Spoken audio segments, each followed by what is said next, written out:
Hello, hello, hello! Hello mga Prince Chef!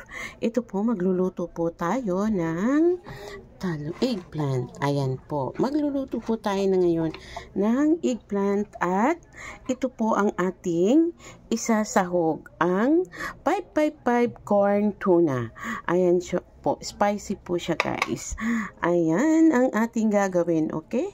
Let's go! Ito add lang po tayo ng konting ayun guys, ito po ng garlic po, hindi ko po siya dinurog, buong garlic po ang nilagay ko kasi masarap po yan siya pag itong eggplant ang aking igigisa.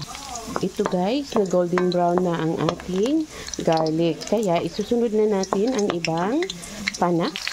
So guys, dinamihan ko na siya ng tomato. Kasi ang tomato po, nagbibigay ng sarap ng ating ginisang eggplant. So guys, lutong-luto na ang ating tomato. Kaya, lagay na natin ang ating talong.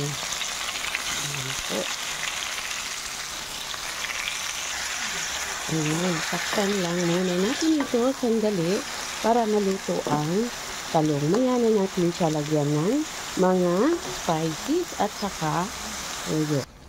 Ayan guys, nagtimpla na po tayo dyan nilagyan ko po siya ng konting black pepper powder. Ayan po, konting seasoning at saka konting sugar po. Hindi pa po ako naglagay ng asin kasi naglagay po ako ng tuyo.